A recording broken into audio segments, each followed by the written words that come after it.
I made a few chuckles. Well, let me ask you this. There's a lot of speculation here. I know that the Jews are thieves and liars of any moral society. Now, I want to thank you for coming on tonight and talking to me, because I also know that there's no conscience among Jewry. And Rabbi Finkelstein, it doesn't matter what I say to you, it's going to bounce off you like water off a duck's back, right? Well, Jews always feel guilt. We've always felt the guilt. We have a conscience. The only conscience you have is when you can't steal all the money from anyone or any country. Well, you're hitting a little close to home, but you're correct. Well, on a lot of food labels, there's a U and a K. And this U and K on all food labels, for example, that are sold in supermarkets, etc., is this a Jewish tax that is paid to, rabbis like you all over the United States? Is that another con job at the expense of the goyim, the masses who purchase the product? Well, I didn't get in on that one, but yeah, it's a lot of other rabbi groups. They tax the food, and you could call it a tax.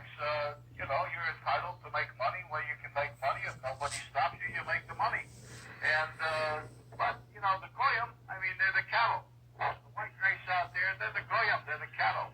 And so if we want to make money off of feeding our cattle, who's to say that that's wrong? Well, let me ask you, what's the greatest fear of the people that you have in your syndicate synagogue, Rabbi Finkelstein? What is the greatest fear that the Jews in mass are facing on the East Coast?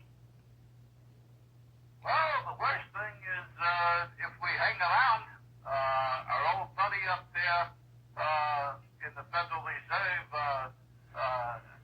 Alan, he's going to pull the plug on this U.S. dollar. And we want to make sure that we're in the Swiss francs or into euros or Japanese yen or something before that happens. We'll get the call from the Kehillah. We're liquidating now, little by little.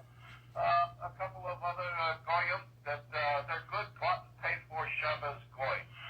The Bill Gates fella from the computer place, and the Warren Buffett.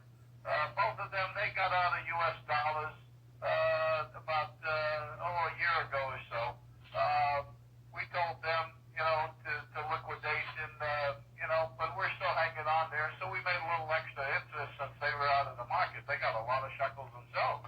I see where you Jews have finally taken over the National Rifle Association. A Jewess by the name of Sandra Froman is now president of the National Rifle Association. Well, yeah, but we took over the NRA a long time ago. Charlton Heston, it's not known so much, but yeah, he's a nice Jewish boy. We let him play Moses in the movies back in the 50s.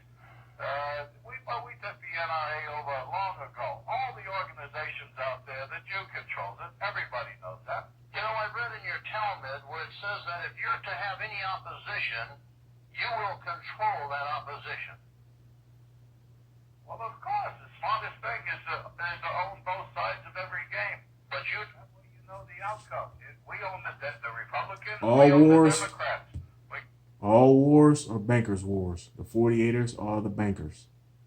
Got a lot of good Jewish boys on both of them, and the rest of them are good bought to pay for Shabbos goy, and we throw a few shekels into their campaign contributions, and we give them our Jewish lobby in Israel, and they take the money and they do what we want so that we can make some shekels. If nobody stops it, who's to say we shouldn't be doing it? Don't you wish you could do it? You're not doing it. We're doing it. Yeah, but you're thieves and liars. You're all thieves and liars, just like it says in St. John 8:44. But you see, Rabbi Finkelstein, you don't own me, and you don't control me, and you don't control the racial identity movement in this country, who really understands to a varying degree of what you people are and what you've done. Well, and this is John 8:44. Ye are of your father the devil, and the desires of your father you want to do. He was a murderer from the beginning, and does not stand in the truth, because there is no truth in him. When he speaks,